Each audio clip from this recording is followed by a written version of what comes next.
The morning of Saturday, February 28th, in the year 2026, began with a shock. In Tehran, the capital city of Iran, the sky lit up with bright, powerful flashes.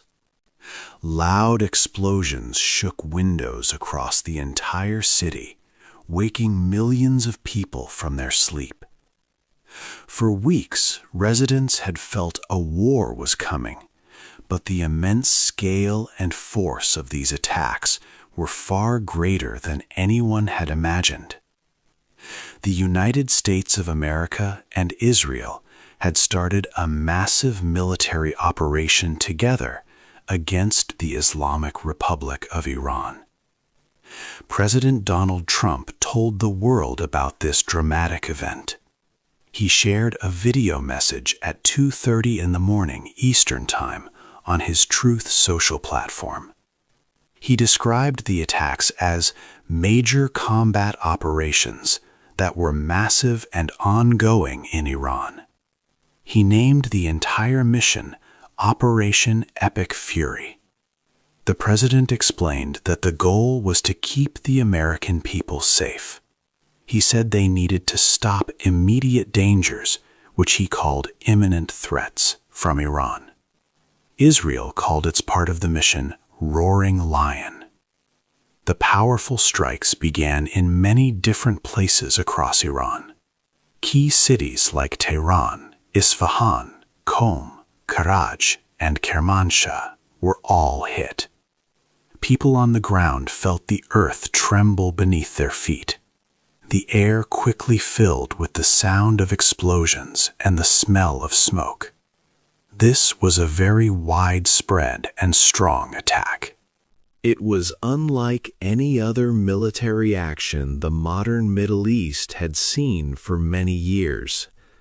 This sudden war began to change the region very quickly, almost overnight. The old ways of peace and tension were replaced by open conflict. By the end of this very first day, many shocking things had already taken place. There were widespread reports that the supreme leader of Iran had been killed. In response, missiles from Iran were flying and hitting 5 different countries around the Gulf area. The airspace, which is the sky where planes fly, was closed for safety from Tel Aviv to Dubai. The United Nations Security Council, a large group of countries that work for world peace, held an urgent meeting to discuss the crisis. The whole world watched, stunned and worried, as a tense situation that had been growing for years erupted into a full-scale, active war. This conflict began to change everything in the Middle East in a major way. This report will now explore the most important questions about these critical events. We will try to understand deeply how this war started and why, what exactly happened on February 28, 2026, when the bombs fell, who has been affected by this sudden violence, and most importantly, is this event the frightening beginning of a third world war? These are the serious issues we will carefully examine. 2. The long history. The path to war was long. It started in 2018 when President Donald Trump said the United States would leave the nuclear deal with Iran. This agreement, made in 2015, aimed to stop Iran from making nuclear weapons. After the U.S. left, new money rules and limits were put on Iran. This hurt the country's economy. Iran did not stop its nuclear work. It slowly started to make more enriched uranium, a material that can be used for bombs. Tensions grew in the region. In 2024, Israel and Iran attacked each other directly. In June 2025, the United States launched a big attack called Operation Midnight Hammer. American planes bombed key nuclear sites in Iran, like Fordo and Natanz. These attacks caused much damage. President Trump said Iran's nuclear program was destroyed, but it was not completely over. Iran still had some parts and slowly began rebuilding by late 2025. The nuclear problem was still present. At the same time, Iran faced huge problems inside. By late 2025, many people were protesting. The economy was very bad. Money lost its value and prices went up. People called for a change in their government. These protests were the biggest since 1979. The government used strong force, and many people died. The United States and Israel saw Iran's government was weak, perhaps its weakest since its beginning. But there was also a try for peace. Just before the big attacks on February 28, 2026, secret talks happened in Oman. The United States and Iran spoke through Oman's foreign minister. On February 27th, the minister announced a breakthrough. Iran agreed not to keep much enriched uranium and to let global experts check its nuclear sites. Peace seemed very close. However, these peace talks failed. The American government, led by President Trump, had very strong demands. They wanted Iran to completely end its nuclear program, destroy all its missiles, and stop helping certain groups in the region. Iran felt these demands were too much, a threat to its future.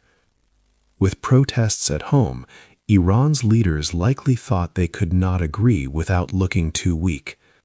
So neither side made the full changes needed for a deal. The final chance for peace was gone, leaving only military action. 3.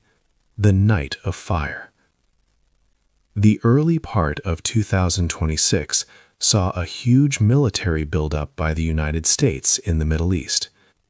Two large aircraft carriers, the USS Abraham Lincoln and the USS Gerald R. Ford, were already in the region. This made up the biggest gathering of American naval power in many years. President Donald Trump often used social media to talk about this. On January 28th, he posted that a massive armada is heading to Iran, moving with great power, enthusiasm, and purpose. This show of force aimed to put a lot of pressure on Iran. On February 13th, President Trump openly stated that changing Iran's government would be the best thing that could happen. This was a strong signal about the operation's true goal. Officials then confirmed that the U.S. military was getting ready for long, ongoing operations, not just small, limited attacks. They planned to target Iran's entire state and security system, beyond just its nuclear sites. On the morning of Saturday, February 28, 2026, the attacks began. For people in Iran, it was a normal workday, with schools open and streets filling with commuters. At 1:15 a.m. Eastern Time, explosions started. Both U.S. and Israeli forces worked together in this large military action. U.S. F-22 and F-35 fighter jets, along with refueling tankers, flew from bases in Israel and other regional locations. Dozens of Israeli fighter jets also took part, hitting many different targets across Iran. The targets were wide-ranging and critical to Iran's power. They included the command and control centers of the Islamic Revolutionary Guard Corps, which is Iran's main military force. Iran's air defense systems, along with missile and drone launch sites, were also destroyed. Key military airfields and naval bases were hit hard. Nuclear targets, including administrative centers and research facilities, were struck, building on previous attacks. This massive effort was very different from earlier, more limited strikes. such as Operation Midnight Hammer in June 2025, which only focused on a few nuclear sites. This new operation, named Epic Fury by the U.S. and Roaring Lion by Israel, aimed to systematically break down the Iranian government. The amount of firepower unleashed was immense. President Trump had promised to destroy their missiles and raze their missile industry to the ground. He also vowed to annihilate their navy and ensure Iran would not get a nuclear weapon.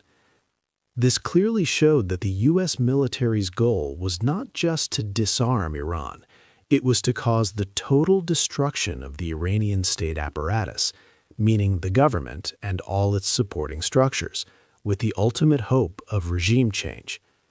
The operations were expected to continue for several days. The death of a leader. The most important event of the war was the reported killing of Iran's supreme leader, Ayatollah Ali Khamenei. He had led the Islamic Republic since 1989. On Saturday, President Donald Trump announced that Khamenei was dead. Reports from Israeli officials said that an Israeli airstrike had hit his home compound in Tehran. After this announcement, there were many different reports. Iranian state media did not officially confirm Khamenei's death. However, Iran's Fars news agency, which is linked to the IRGC, seemed to deny the news. But the same agency also reported that Khamenei's daughter, son-in-law, and grandchild were killed in the attacks that day. This confusion made it hard to know the full truth in the fog of war. Khamenei's reported death created a huge power vacuum in Iran. A nation suddenly lost its highest leader. People began to ask, who is in charge now? This type of attack is called a decapitation strike.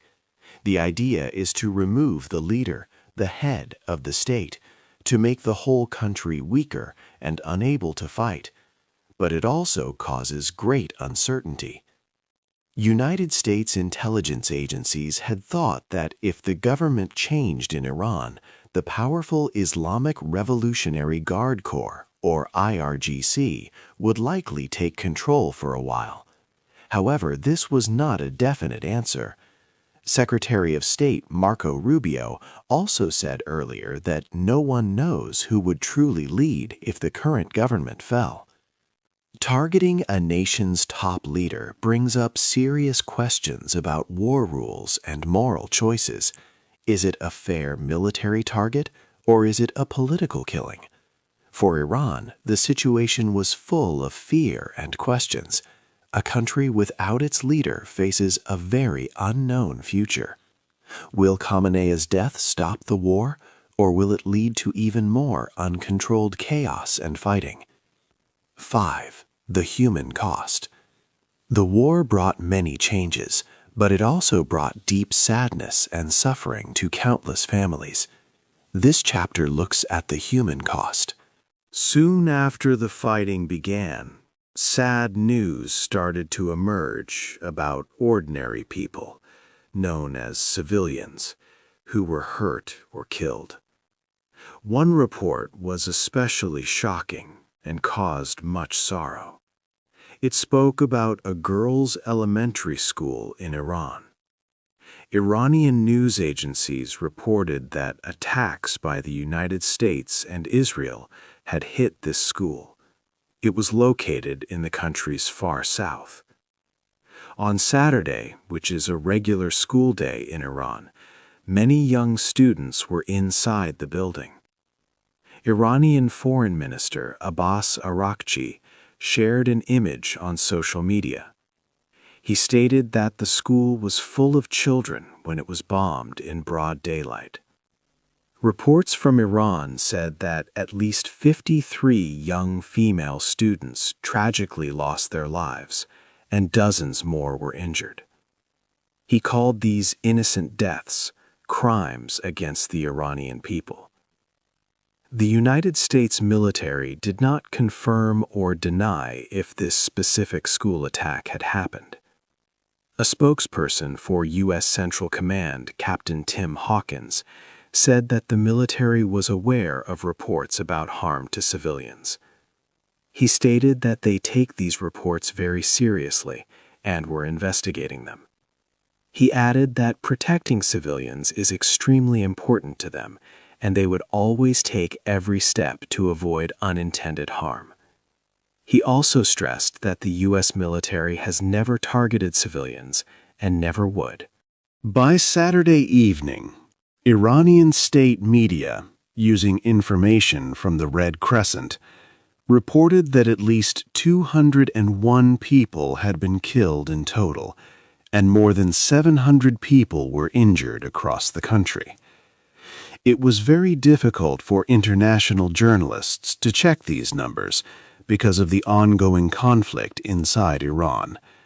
However, these figures, even if unverified, highlighted the devastating price of the military operation on everyday families.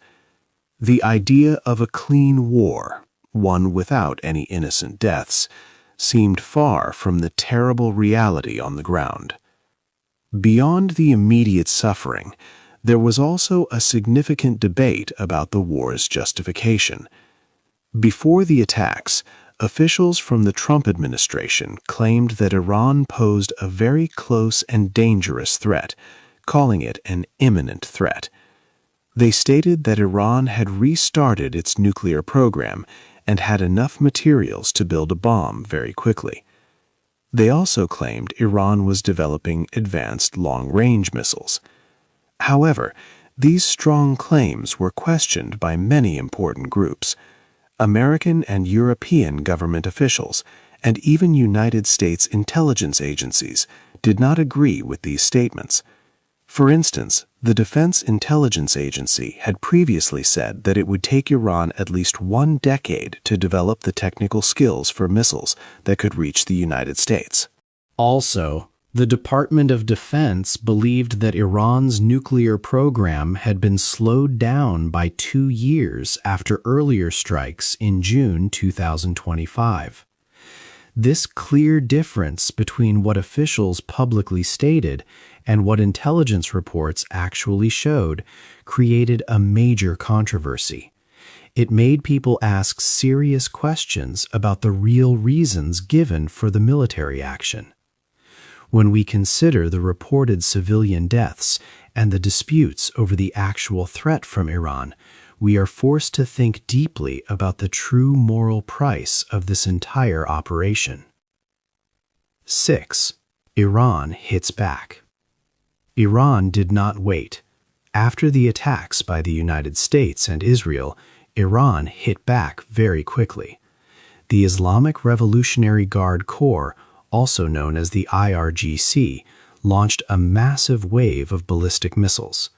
These missiles flew over the Middle East, hitting many places. They did not just target Israel, they also rained down on U.S. military bases and allies in Jordan, Syria, Kuwait, Bahrain, Qatar, Saudi Arabia, and the United Arab Emirates. This was a much larger and wider response than anything seen before. Unlike past smaller attacks, this time Iran appeared to aim for real damage. The shock of war reached wealthy cities far from Iran's borders. In Abu Dhabi, United Arab Emirates, missile debris tragically killed a Pakistani civilian. Later, in the city of Dubai, smoke and flames rose from a building on the famous Palm Jumeirah development. This showed that no place was truly safe. Bahrain, a key U.S. ally, felt the attacks directly. This is where the U.S. Navy's Fifth Fleet has its main headquarters. Iranian missiles and drones struck the command center of U.S. Naval Forces Central Command. 3 residential buildings in and around the capital, Manama, were also damaged. Quickly, Qatar, Kuwait, Bahrain, and the UAE closed their airspace to flights. They all publicly condemned Iran's attacks on their territory.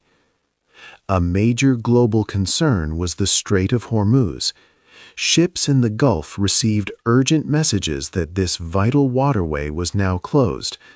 The Strait of Hormuz is incredibly important. About 1/5 of the world's oil and a large part of its natural gas passes through it every day. Its closure meant a huge threat to the world's oil supply, sending panic through global financial markets. Investors worried about economies crashing. In Israel, Iran's missiles hit areas where people live. One woman was killed, and 121 others were injured across the country. Despite this wide attack, American forces reported no combat casualties on the first day. They said damage was minimal after they defended against hundreds of incoming missiles and drones. As the region was now on fire and global economies began to crash, Iran's foreign minister, Abbas Araghchi, spoke to NBC News. He said Iran was interested in stopping the fighting and would talk if the U.S. and Israel halted their attacks.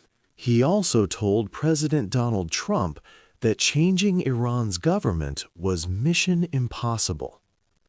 The world watched, full of fear and suspense. How much further would the United States go to stop this growing retaliation?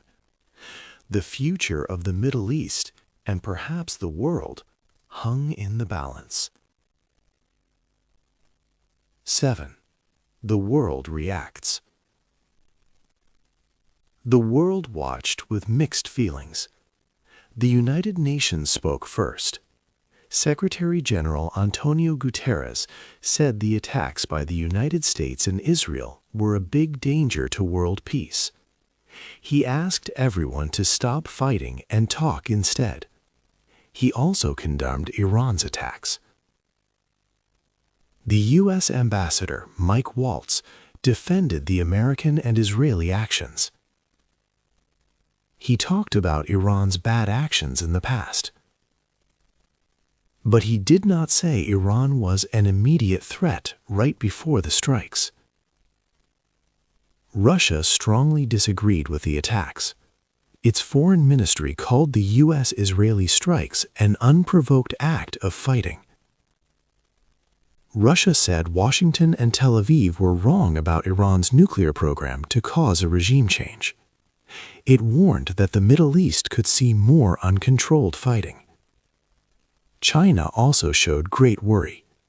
A Chinese spokesperson said Iran's borders and safety must be respected. China asked for all military actions to stop and for talks to start again for peace in the region. European countries like France, Germany, and the United Kingdom were careful in their response. They said they had often asked Iran to stop its nuclear work and its actions that cause trouble. They also said they did not take part in the attacks, but they did condemn Iran's missiles that hit other countries. French President Emmanuel Macron said the fighting was dangerous for all. The European Union also asked everyone to be calm and follow international rules. Saudi Arabia, however, condemned only Iran's attacks on its neighbors, calling them brutal. Inside the United States, people had different ideas. Senator Roger Wicker, a Republican, liked the government's actions, but Senator Jack Reed, a Democrat, said President Donald Trump started the war without Congress's permission.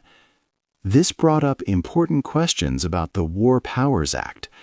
This law says the president must tell Congress about military actions and has time limits. Critics said Donald Trump did not follow this law for such a big war aimed at changing another government. There were also big questions about international law. The United Nations Charter says countries cannot attack another country unless it is for self-defense or if the UN Security Council agrees. The U.S. did not say there was an immediate threat from Iran.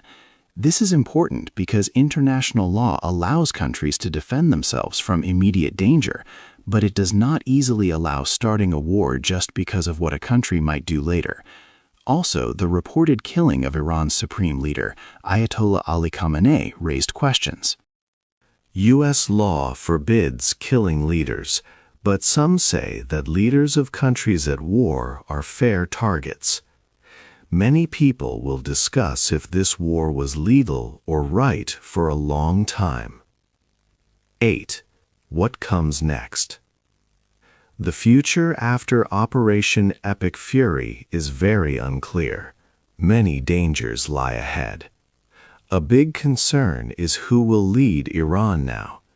With the supreme leader reportedly killed, a power vacuum might open up.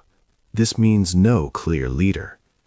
Intelligence experts believe that the Islamic Revolutionary Guard Corps, or IRGC, could quickly take total control. The IRGC is not just a military group, it is a very strong power in Iran. It affects politics, the economy, and daily life. The IRGC has strong loyalty from its members and controls many important businesses. Any change in Iran's leadership will likely happen through the IRGC or by fighting against it. They are a powerful force, not a quiet one. Another serious risk for the world is nuclear proliferation. Some security experts in Europe warn about this. They believe that if other countries see Iran's situation, they might learn a dangerous lesson. If they think the only real way to protect themselves from big military attacks is to have nuclear weapons, then more countries could start trying to build them. This could cause a dangerous nuclear spread across the world, especially if peaceful talks continue to fail. This would make the world a much more dangerous place. The uncertain fate of the Iranian people is also very important. So far, their voices have not been heard much in this conflict. They are caught between their own government, which many have bravely tried to change, and the new foreign military actions.